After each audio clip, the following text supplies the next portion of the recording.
یہ خوفناک جانور اپنی یونیک باڈی شیپ اور یونیک کوالٹیز کے بیس پر باقی تمام جانوروں سے اپنی ایک الگ پہچان رکھتا ہے۔ یہ نہ صرف دکھنے میں خطرناک دکھتا ہے بلکہ اس کے پیچھے کی کہانی اس سے بھی خوفناک ہے۔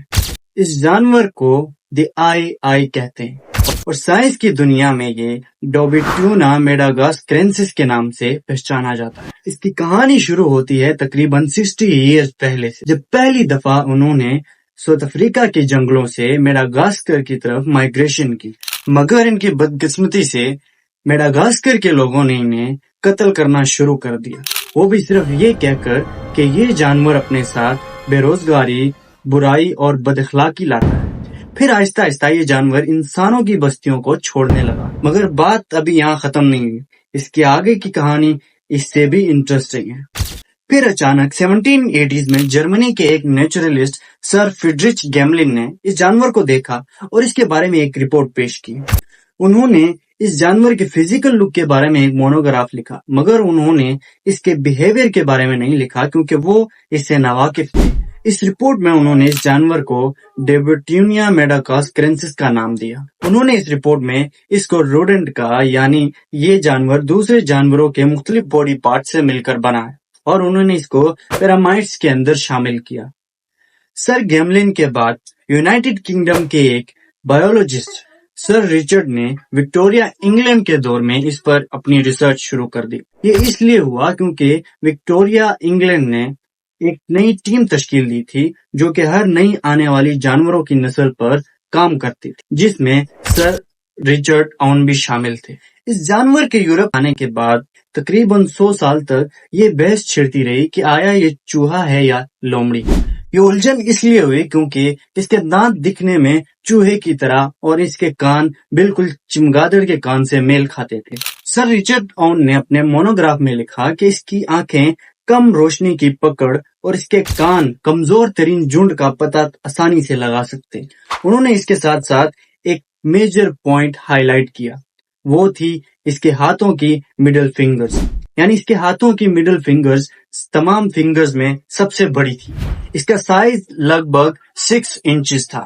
اب سائنسدانوں نے اپنی ریسرچ میں ایک بات پوائنٹ آؤٹ کی، وہ یہ تھی کہ یہ جانور اپنے ہاتھ کی مڈل فنگرز کو اپنے ناک میں ڈالتا، اور یہ اتنی لمبی تھی کہ کوئی بھی اسے یقین نہیں کر پاتا تھا کہ اس کی پوری انگلی اس کے ناک کے اندر جا سکتی ہے۔ پھر کیرولائنا کے کچھ سائنسدانوں نے اس پر ریسرچ کیا اور انہیں یہ پتا لگا کہ اس کے ہاتھ کی انگلی اس کے ناک سے ہوتے ہوئے اس کے منہ تک پہنچتی ہے، اور یہ اس کی مدد سے اپنے ناک میں جمے ہوئے میوکس کو نکال کے کھاتا ہے۔ سوئٹزرلینڈ کے یونیورسٹی آف برن کے ایک بایولوجسٹ بتاتے ہیں کہ مجھے یقین نہیں ہو رہا تھا کہ یہ انگلی اس کے ناک سے ہوتے ہوئے اس کے منہ تک پہنچتی ہے، اور یہ بہت ہی خوفناک تھا اور یہ ناممکن بھی تھا۔